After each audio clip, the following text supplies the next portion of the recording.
सध्याची आपण ही लाईव्ह दृश्य पाहतोय तर एकंदरीतच पुण्यातील देहू नगरीमध्ये वारकऱ्यांचा मेळा आज जमलेला आहे। कारण आजपासून पालखी सोहळ्याला प्रारंभ होतोय। आज संत तुकाराम महाराज यांची पालखी पंढरपूरकडे प्रस्थान करणार आहे आणि याच सोहळ्याला आता प्रारंभ झालेला आहे। एकंदरीतच आपण बघतोय वारकऱ्यांची मोठी मांदियाळी या ठिकाणी आपल्याला बघायला मिळते। जगद्गुरू संत तुकाराम महाराज यांचा यंदाचा हा 339वा पालखी सोहळा आहे आणि आज पालखी पंढरपूरकडे प्रस्थान करणार आणि त्याचमुळे राज्यभरातील कानाकोपऱ्यातून वारकरी मोठ्या संख्येने आणि भक्तिभावाने भाविक आता देहूमध्ये दाखल झाल्याचं चित्र आपल्याला बघायला मिळतंय। सध्याची आपण ही लाईव्ह दृश्य बघतोय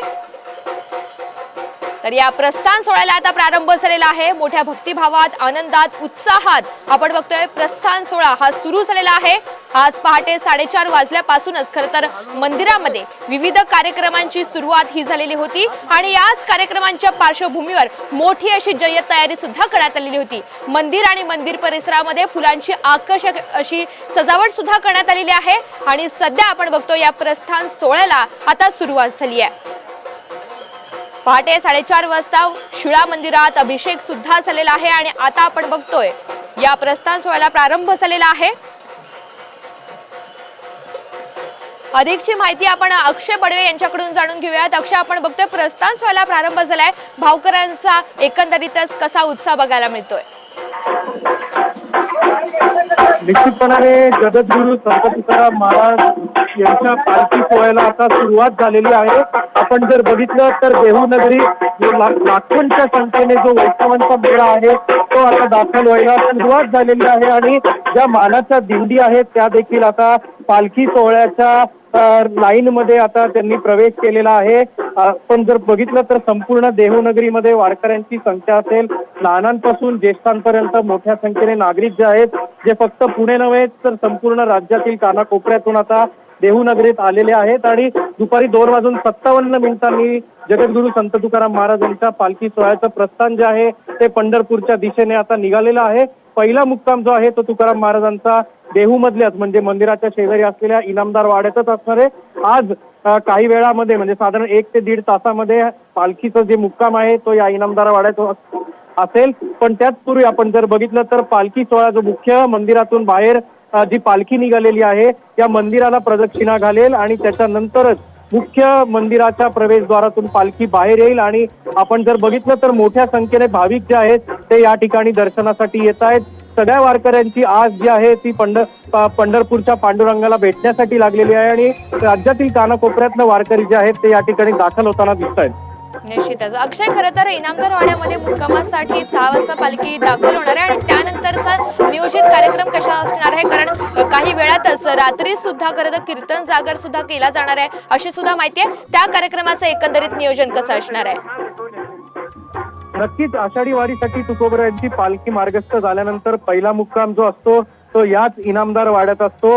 या वाड्याला जे पारंपरिक एक महत्व आहे, जे मोरे वंशाची जी अनेक वर्षांपासून जे चालत असलेला रीतिरिवाज आहे तो या वाड्यात असतो आणि त्या ठिकाणी पालखी जेव्हा आगमन त्या पालखीचं होतं तेव्हा नगाडा असेल, टाळ असेल, मृदुंग असेल, पखवाज असेल अशा पारंपरिक वाद्याने पालखीचं स्वागत केलं जातं आणि त्यानंतर रात्रभर साधारण 1:30 ते 2 वाजेपर्यंत या ठिकाणी विठुरामाचा जे भजन असेल, कीर्तन असेल ते या कार्यक्रम जे आहेत ते निश्चितपणे या ठिकाणी सुरू असतात।